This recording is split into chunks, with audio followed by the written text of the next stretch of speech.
Welcome students. इस video में आज हम लोग देखने जा रहे हैं कि कैसे एक फ्रीक्वेंसी डिस्ट्रीब्यूशन टेबल से क्यूमुलेटिव फ्रीक्वेंसी निकाला जा सकता है। ठीक है, क्यूमुलेटिव फ्रीक्वेंसी निकालना मतलब हम लोग क्या जानते हैं, क्यूमुलेटिव फ्रीक्वेंसी है कि कोई भी अगर क्लास लिमिट और फ्रीक्वेंसी दिया रहता है तो हर फ्रीक्वेंसी को सम करके अगर हम लोग जाते हैं तो क्यूमुलेटिव फ्रीक्वेंसी आता है। क्यूमुलेटिव फ्रीक्वेंसी मतलब कोई भी एक क्लास का जो फ्रीक्वेंसी होता है वो पहले आगे में जो जो क्लास है सबका प्लस करके उस क्लास का फ्रीक्वेंसी आता है, वो है क्यूमुलेटिव फ्रीक्वेंसी।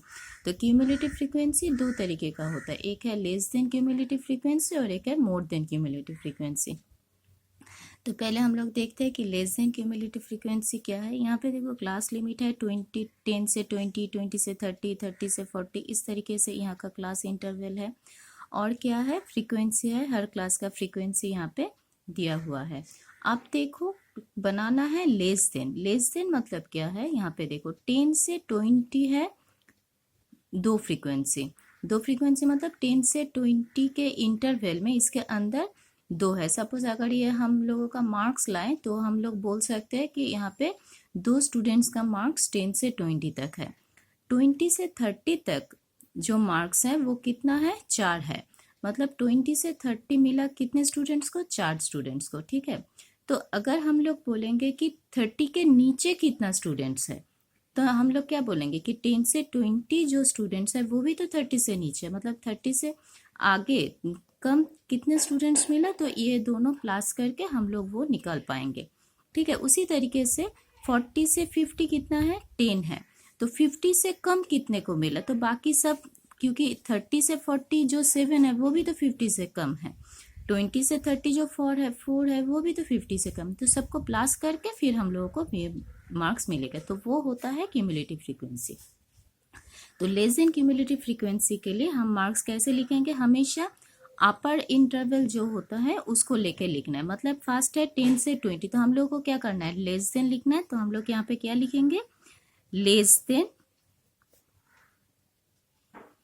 20। तो फर्स्ट क्लास में क्या हुआ, 10 से 20, उसको हम क्या लिखते हैं, उसको हम लिखेंगे लेस देन 20। तो 10 से 20 तक मतलब लेस देन 20 सेम ही है। तो 20 से कम कितना हुआ, 20 से कम कितना स्टूडेंट्स है, 2 स्टूडेंट्स है, लिख लिए। फिर 20 से 30, ठीक है, तो 20 से 30 को हम लोग क्या लिख सकते हैं, हम लोग लिख सकते हैं कि लेस देन 30। मतलब हमेशा लेस देन में क्या लिखोगे, जब कम को डिटेक्ट कर रहा है ना तो अपर लिमिट को लेके लिखना है। तो लेस देन 30, तो लेस देन 30 कितना है, यहाँ पे देखो लेस देन 30 है 4, और 10 से 20 लेस देन 20 है 2, तो लेस देन 20 जो है वो तो लेस देन 30 भी है ना। तो ये दोनों मिलके क्या हुआ, 2 + 4 6, तो लेस देन 30 दोनों का ही होगा। मतलब आगे में जो है, क्योंकि ये तो असेंडिंग ऑर्डर में जा रहा है, छोटा से बड़ा, तो आगे तो ये आगे का भी हो जाएगा। तो लेस देन 30 मतलब लेस 10 से 20 तक वो भी गिनती में आ जाएगा। तो 10 से 20 तक 2 और 20 से 30 तक 4, तो दोनों मिलके कितना हुआ, 6। अब 30 से 40 मतलब क्या लिखेंगे, लेस देन 40। तो लेस देन 40 क्या है, खुद का है 7, 7 + 4 है 11, 11 + 2 है 30। ठीक है, तो लेस देन 40 मतलब कितना है, आगे जितना है, क्योंकि लेस देन 30 वो भी 40 से कम है, लेस देन 20 वो भी 40 से कम है, तो तीनों मिलके हम लोग क्या लिखेंगे, 30। तो ये हुआ हमारा क्यूमुलेटिव फ्रीक्वेंसी। फिर 40 से 50 को हम लोग क्या लिखेंगे, लेस देन 50। तो लेस देन 50 मतलब आगे का जितना आता है इतना तक प्लस कितना हुआ, 30 आ गया। मतलब लेस देन 40 तक तो 13 है, तो लेस देन 40 जितना है उसके साथ लेस देन 50 जो है प्लस कर दो, तो 13 + 10 कितना आता है, 23। फिर 50 से 60 मतलब लेस देन 60। तो लेस देन 50 कितना है, 23, तो वो भी तो लेस देन 60 में आ जाएगा। तो 23 + 50 से 20 तक कितना है, 16।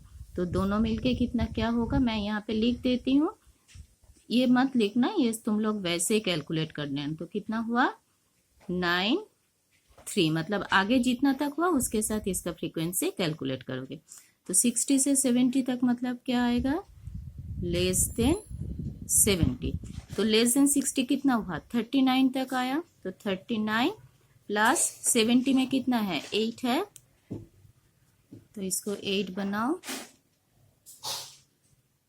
47, तो ये है इसका क्यूमुलेटिव फ्रीक्वेंसी। फिर 70 से 80 तक कितना आता है, लेस देन 80, तो लेस देन 80 मतलब लेस देन 70 तक कितना आ रहा है, 47 प्लस 80 में कितना है 3, तो कितना आता है 50। ठीक है, तो ये हुआ हमारा क्यूमुलेटिव फ्रीक्वेंसी। क्यूमुलेटिव फ्रीक्वेंसी मतलब उसके नीचे यहाँ पे देखो, नॉर्मल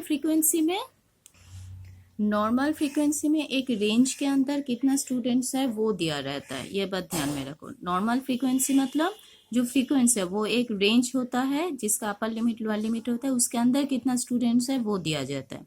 और क्यूमुलेटिव फ्रीक्वेंसी मतलब ओवरऑल कैलकुलेशन मतलब 40 से कितना कम, 30 से कितना कम, तो 40 से कम मतलब आगे का सब आ जाएगा ना, तो इसलिए प्लस प्लस करके आता है। अब एक बात ध्यान में रखना कि टोटल फ्रीक्वेंसी जितना, टोटल फ्रीक्वेंसी मतलब क्या, टोटल नंबर ऑफ स्टूडेंट्स, तो क्यूमुलेटिव फ्रीक्वेंसी में लास्ट में जो आएगा वो भी टोटल फ्रीक्वेंसी से सेम होगा। मतलब ये अगर क्योंकि ये भी तो फ्रीक्वेंसी, टोटल फ्रीक्वेंसी मतलब क्या है, टोटल नंबर ऑफ स्टूडेंट्स, तो टोटल नंबर ऑफ स्टूडेंट्स से क्यूमुलेटिव फ्रीक्वेंसी में अल्टीमेट जो वैल्यू आएगा वो भी तो टोटल नंबर ऑफ स्टूडेंट्स है। ठीक है, तो वो होता है, वो जो वैल्यू है और टोटल फ्रीक्वेंसी का वैल्यू दोनों सेम ही होगा। तो हमेशा याद रखना लेस देन फ्रीक्वेंसी में अपर लिमिट लेके काउंट किया जाता है। ठीक है, अब देखो more than cumulative frequency, more than की जैसे कि हम लोग पहले वाला डिस्ट्रीब्यूशन में देखे कि लेस देन,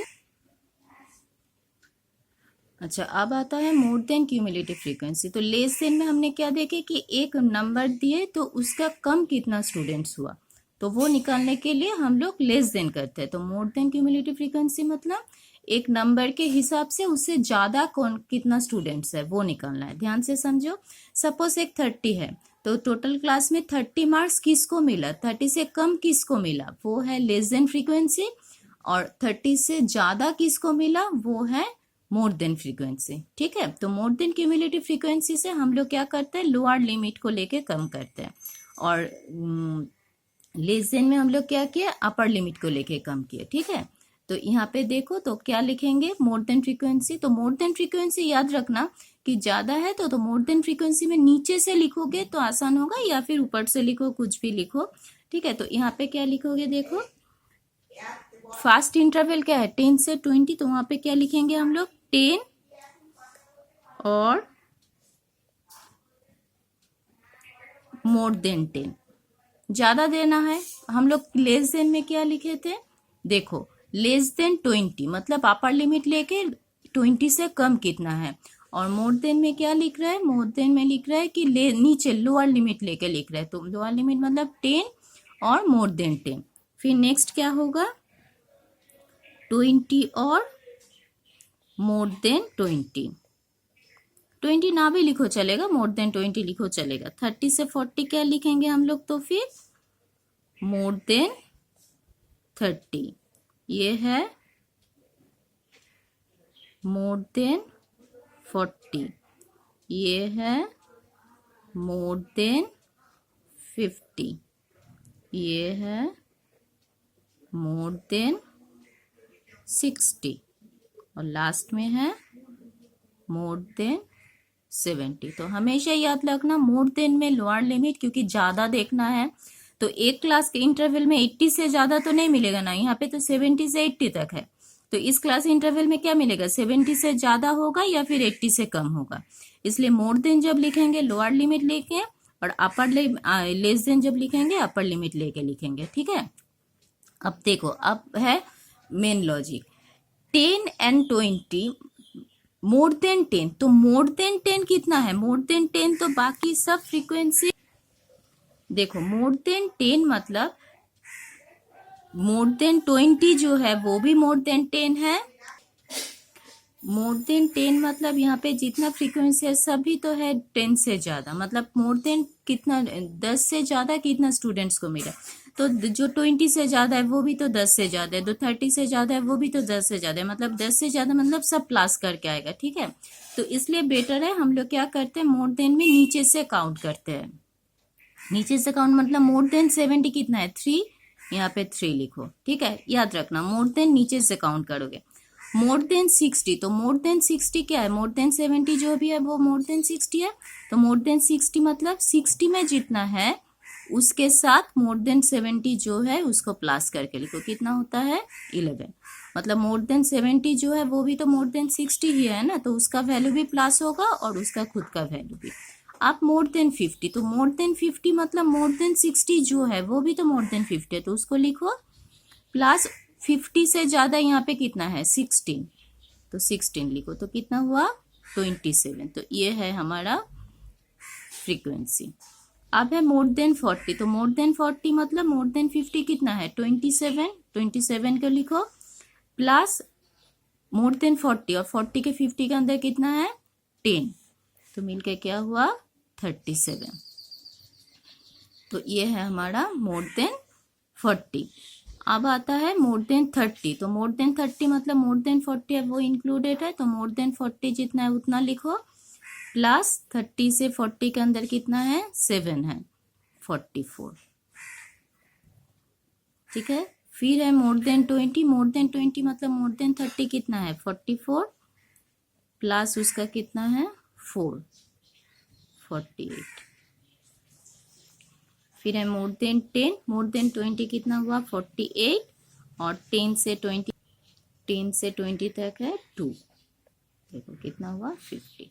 यहाँ पे देखो टोटल स्टूडेंट्स मतलब अल्टीमेट कितना आया लास्ट में 50 और टोटल स्टूडेंट्स कितना है 50। तो अल्टीमेट क्यूमुलेटिव फ्रीक्वेंसी का लास्ट वैल्यू जो निकलेगा वो टोटल फ्रीक्वेंसी से सेम होगा, चाहे तुम लोग मोर देन करो या फिर लेस देन करो। तो मोर देन में याद रखना हमेशा काउंटिंग नीचे से करोगे तो आसान होगा, क्योंकि ऊपर से करोगे तो एक सब वैल्यू का प्लस प्लस करते करते जाना है, ठीक है। ऊपर में भी कर सकते हो, ऐसे कोई बात नहीं है, क्योंकि एक साथ तो फिर फास्ट के लिए 2 4 7 8 16 एक साथ इतना डिजिट प्लस करना पड़ता है, तो नीचे से करोगे तो एक एक करके करके जाओगे तो ये बेटर है। तो इसलिए हमेशा मोर देन नीचे से करना है, और लेस देन मतलब लेस देन करोगे ऊपर से प्लस करते करते आओगे, ठीक है। तो यहाँ पे देखने से ही समझ में आ जाएगा। तो लेस देन करोगे तो अपर लिमिट लेके